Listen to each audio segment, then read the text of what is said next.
রাষ্ট্রের কোষাগারে রেমিটেন্সের পাহাড় জমলেও যাদের ঘাম আর রক্তে এই পাহাড় তৈরি হয় তাদের সুরক্ষাতেই রাষ্ট্র চরমভাবে ব্যর্থ।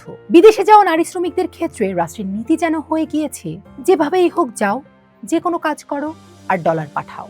সম্প্রতি ডেইলি স্টারের প্রতিবেদনে উঠে এসেছে রহিমার সাথে ঘটে যাওয়া এক ট্র্যাজেডির আখ্যান। তবে ঘটনাটি কোনো বিচ্ছিন্ন ট্র্যাজেডি নয়, বরং বিদেশে নারী গৃহকর্মীদের উপর চলমান কাঠামোগত ও ভয়ঙ্কর নির্যাতনের একটি স্পষ্ট দলিল।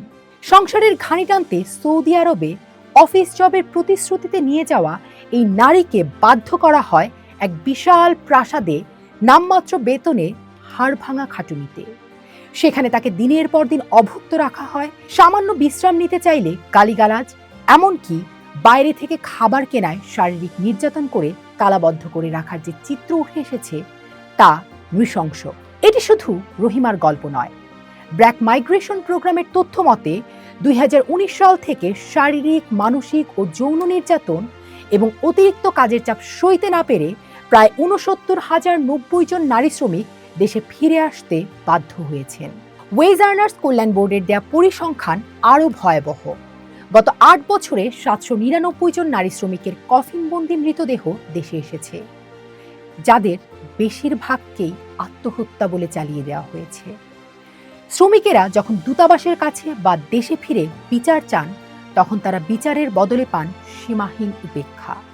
2021 থেকে 25 সালের মধ্যে জমা পড়া 2036টি অভিযোগের সিংহভাগই কাগজে কলমে নিষ্পত্তি দেখানো হয়েছে। কিন্তু গত বছর 110টি রিক্রুটিং এজেন্সির বিরুদ্ধে অভিযোগ থাকলেও মাত্র 14টিকে ক্ষতিপূরণ দিতে বাধ্য করার বিষয়টি প্রমাণ করে যে এই অবৈধ সিন্ডিকেট কতটা বেপরোয়া এবং প্রশাসন কতটা অসহায় অথবা মদতদাতার ভূমিকায় অবতীর্ণ।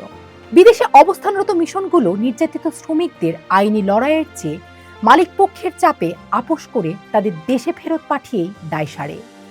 বিশেষজ্ঞদের ভাষায় এটি মূলত আমাদের নতি স্বীকারমূলক কূটনীতির ফসল। একজন ডাক্তার বা প্রকৌশলী বিদেশে যে সম্মান ও আইনি প্রটোকল পান, একজন গৃহকর্মী তার ছিটে ফোঁটাও পান না। এই বৈষম্য কেবল শ্রেণীর নয়, বরং রাষ্ট্রের দৃষ্টিভঙ্গি।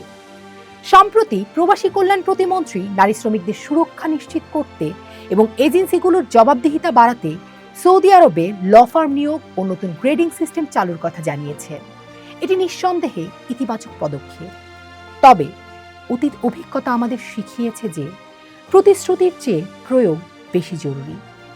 রাষ্ট্রের মনে রাখা প্রয়োজন, বৈদেশিক মুদ্রা আয়ের হাতিয়ার হিসেবে নারীদের এমন অরক্ষিত অবস্থায় বিদেশে ছুড়ে ফেলা কোনো সভ্য দেশের নীতি হতে পারে না।